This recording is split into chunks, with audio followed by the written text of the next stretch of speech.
What still haunted a legend even at the edge of death? Ozzy Osbourne, the most powerful voice in rock, the father of heavy metal, the Prince of Darkness loved by millions, had everything most people could only dream of. Fame, power, immortality through sound. But behind that legacy was a lifetime of sorrow.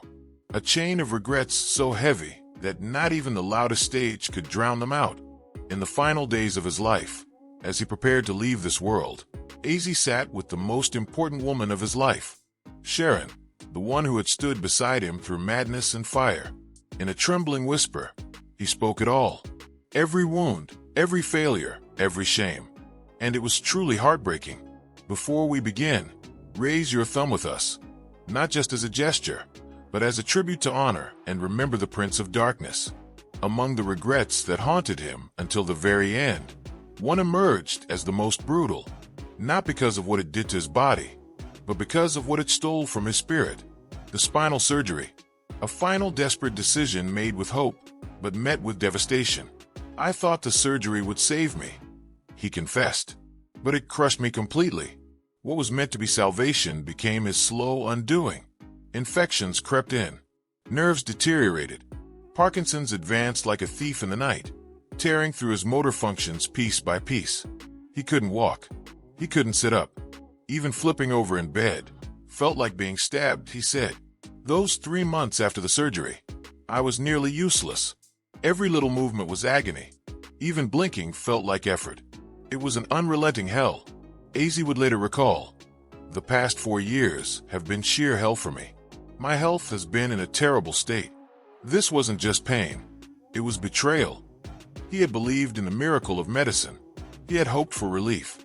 Instead, he was met with silence, suffering, and regret. "No one told me leaving it alone might be better. No one told me I could live out my days in peace without being cut open," he lamented. It was a rare admission from a man who had once been invincible. But behind those words was something deeper. The mourning of music lost. "I regret having that surgery. I regret ever believing that cutting into my spine could bring me back to life. It didn't save me. It took me away from the only thing I had left, music." Imagine being Ozzy Osbourne, the very embodiment of sound and chaos, reduced to a whisper that even he could barely hear. That surgery didn't just take his physical strength. It took his voice, his power, his sense of self. He didn't just lose the stage. He lost the meaning of movement, of expression. The man who had once commanded arenas with a single growl now sat still in darkened silence, barely able to raise his hand. The cruel irony. He had agreed to the surgery in the hope that it would let him sing again, let him walk again, let him live again, and instead it closed the curtain. By then, Ozzy was no longer the wild man who leapt into crowds and screamed until stadiums shook. He was a quiet soul confined to a chair, dependent on others to move from room to room, a prisoner in his own body. But even in that fragile state, he never lost sight of what kept him grounded. "It's not those doctors who kept me alive," he whispered. "It's Sharon, that woman who supported my messy life. She should have left me 1,000 times, but she never did." There were moments in those last months when his hands trembled uncontrollably, yet he still tried to grip a pen, to scribble lyrics that would never be sung. Nurses would find scraps of paper with single lines, broken verses, forgotten melodies, fragments of the voice that once thundered across the world. "Andre, you those quiet evenings," Sharon would sit beside him, holding the hand that once held microphones like weapons, and remind him, "You're still here. That's enough." He had lived through decades of chaos. He had danced with death before, but nothing prepared him for the realization that sometimes trying to fix what's broken only breaks it more. It was a cruel lesson. The worst part, he had chosen it. He had signed the form, trusted the promise, and paid the price in silence. And so, in the quietest hours of his life, this became one of his most haunting regrets. Not because it ended his career, but because it ended a part of his soul. His legacy didn't need saving, but in trying to protect what he thought remained, he lost what mattered most, the ability to say goodbye through the thing he loved most, music. This wasn't the fall of a rock god. It was the quiet descent of a man who gave everything and in return was left with memory, pain, and Sharon's steady hand. As we reflect on this first of 7 heartbreaks, we don't just see Ozzy the legend. We see Ozzy the man, wounded, remorseful, and painfully, devastatingly real. The second regret, a betrayal so intimate it scarred Ozzy Osbourne more deeply than any wound his body ever endured, was his infidelity to Sharon. For decades, she had stood by him, unwavering through the whirlwind of addiction, fame, arrests, and public meltdowns. She had cleaned up the chaos, rebuilt what fame had shattered, and turned a man drowning in his own demons into a legend. And yet, despite all of this, Ozzy faltered. "I did a terrible thing to the only woman who ever stood by me," he would later admit, his voice heavy with shame that even time could not dull.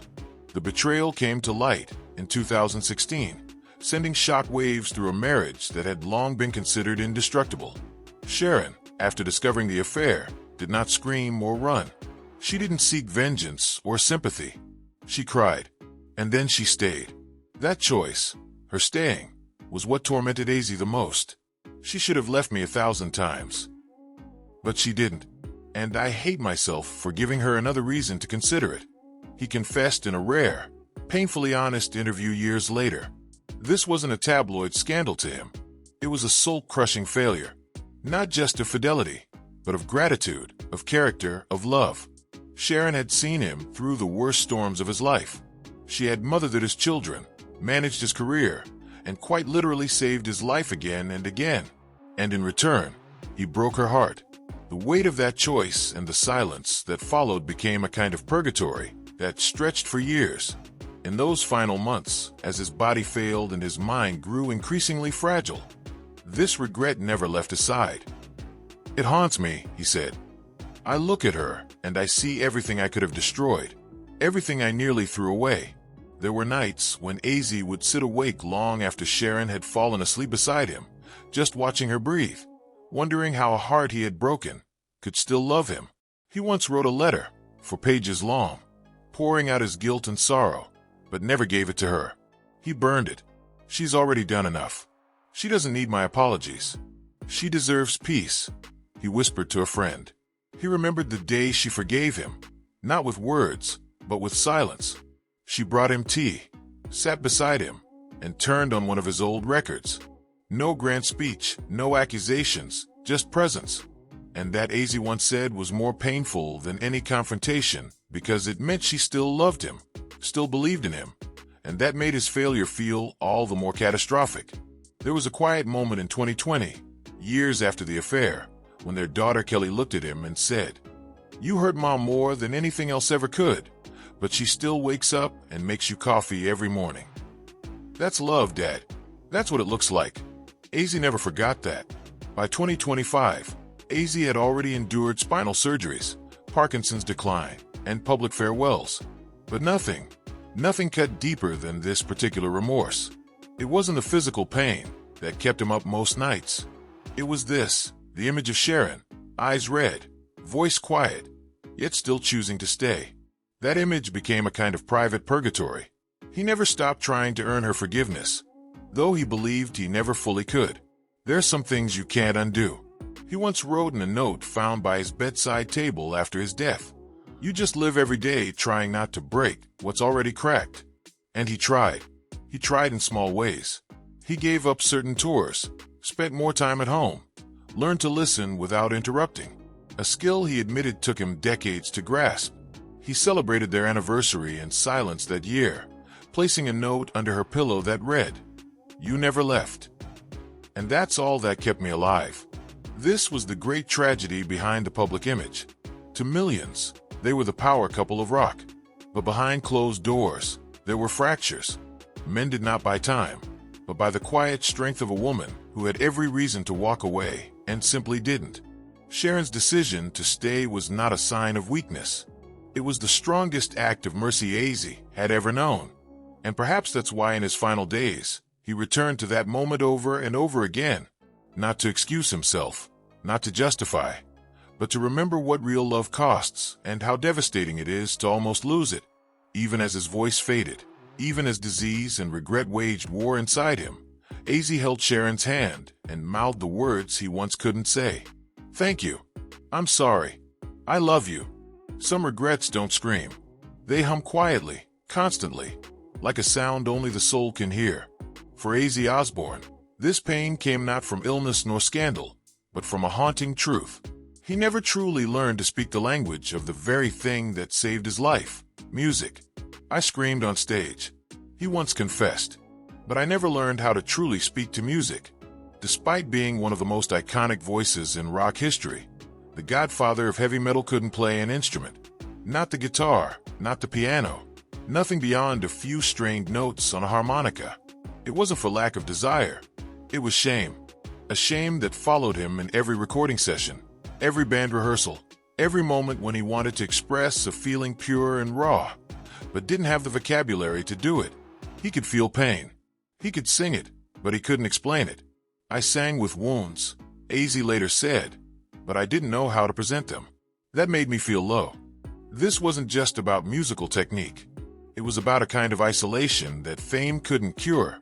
Surrounded by brilliant guitarists, drummers, and producers who spoke in chords and notes, Ozzy often felt like an outsider in his own kingdom. And the older he got, the deeper the regret grew. In the quiet of his final years, long after the tours had ended and the lights had dimmed, he would reflect on this absence. The instrument he never learned, the conversations he never had with his own art. For someone who gave so much to music, it was one of the most painful ironies.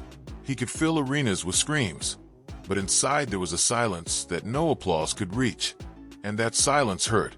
It wasn't tragic in a theatrical way. It was tragic in a human way. Invisible, constant, and unfixable. He once admitted to a producer during a late-night recording session, "Sometimes I wish I could just sit at a piano and let it all out, but I never could. And now it's too late." That moment, that confession haunted him long after the soundboards were turned off. It wasn't just about skill. It was about connection to others, to himself, to his grief. That missing connection made his success feel at times incomplete. But that regret was only one chord in a darker symphony. The second was louder, more public, and far more brutal. The collapse of Black Sabbath's final album with Ozzy, Never Say Die. At the time, the band was unraveling.